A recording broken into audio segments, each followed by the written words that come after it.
I got so much motherfucking design on right now. Break it down, bring it back, make it clap. I got 3 old thoughts, new block, where that thing. Bitches on my line, and you know.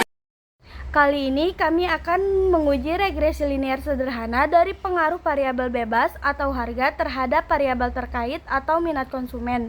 Dalam mengumpulkan data, kami menggunakan metode penelitian sebar kuesioner terhadap 32 responden. Berikut adalah tabulasi data atas akumulasi jawaban kuesioner yang telah kami buat. Dari tabulasi data tersebut, kami membuat bagan untuk menguji linearitas sebagai berikut. Dalam menguji regresi linear sederhana, terdapat beberapa syarat yang harus terpenuhi. Yang pertama, validitas dan reliabilitas. Yang kedua, normalitas dan linear.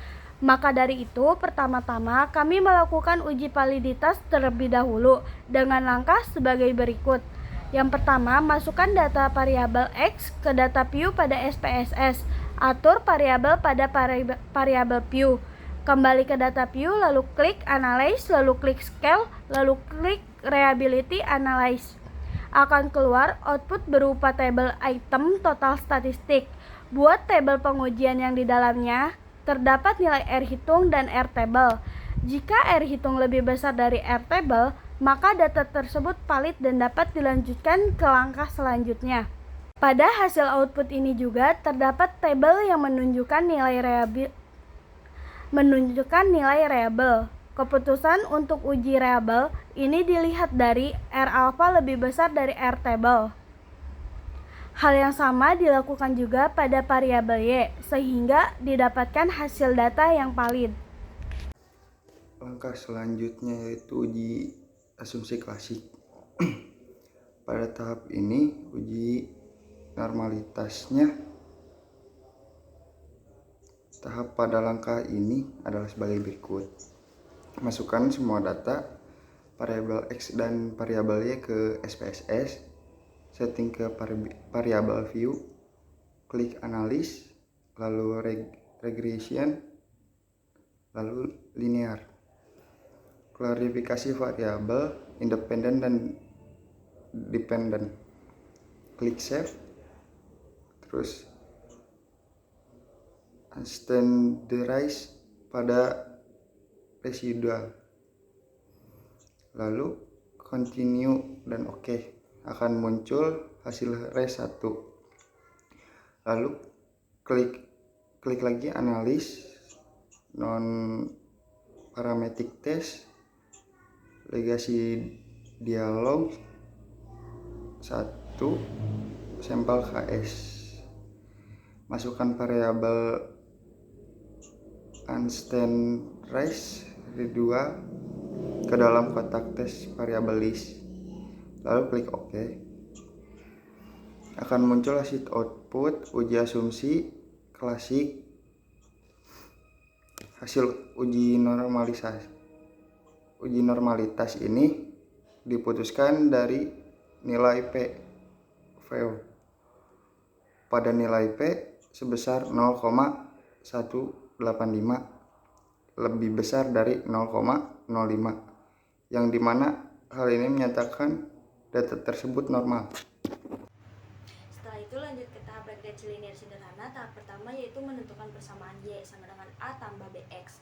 Nilai A dan B dapat diketahui dari hasil SPSS sebagai berikut. Setelah memasukkan data variabel X dan Y, pilih analysis, regression, linear. Pada kolom dependen diisi variabel dependen, dan pada kolom independen diisi variabel independen.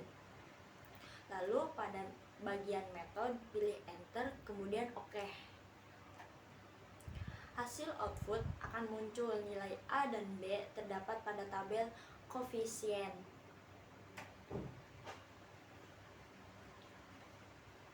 Berdasarkan hasil output di atas, maka model persamaan regresi linear sederhana yaitu Y sama dengan 0,108 ditambah 0,986X. Uji hipotesis dilakukan menggunakan 2 cara, yaitu 1. Membandingkan nilai sigma value dengan alpha 0,05. Nilai tersebut dapat dilihat dari tabel ANOVA. Dari hasil tersebut, nilai signifikannya adalah 0,000. Maka dapat disimpulkan bahwa variabel X berpengaruh karena 0,0 lebih dari 0,05. 2. Membandingkan nilai hitung dengan tabel. Kriteria keputusan uji hipotesis atau uji T berpengaruh jika nilai nilai hitung lebih dari tabel, dan tidak berpengaruh jika nilai hitung kurang dari tabel. Untuk uji T, kita menggunakan rumus DB sama dengan N kurang 1, 32 dikurang 1, maka hasilnya 31.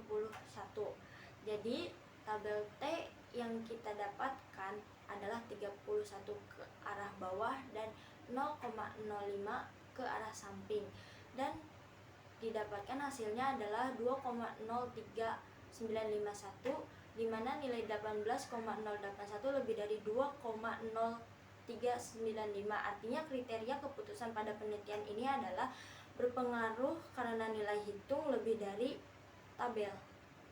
Lalu melakukan analisa koefisien korelasi pada tabel model Semerik. Analisa koefisien korelasi bertujuan untuk mengetahui korelasi atau hubungan. Hubungan yang dimaksud adalah arah dan kekuatan antara variabel independen dan variabel dependen. Dua aspek yang diukur pada uji koefisien korelasi adalah 1. Besar kekuatan atau hubungan. Besar R korelasi adalah 0,957 sehingga dapat dikatakan sebagai korelasi positif kuat. Dikatakan korelasi kuat karena 0,957 berada di antara 0,5 dan 1,0.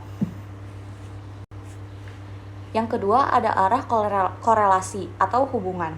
Arah korelasi dari data kami adalah plus, di mana ketika X naik maka Y juga naik, dan ketika X turun maka Y juga turun. Koefisien determinasi atau R-square. Koefisien determinasi ini bertujuan untuk mengetahui besarnya pengaruh variabel X terhadap variabel Y dalam regresi linear sederhana. R-square sama dengan 96,1%. Harga mempengaruhi minat konsumen sebesar 96,1%, sedangkan sisanya 53,9% dipengaruhi oleh variabel lain yang tidak diteliti.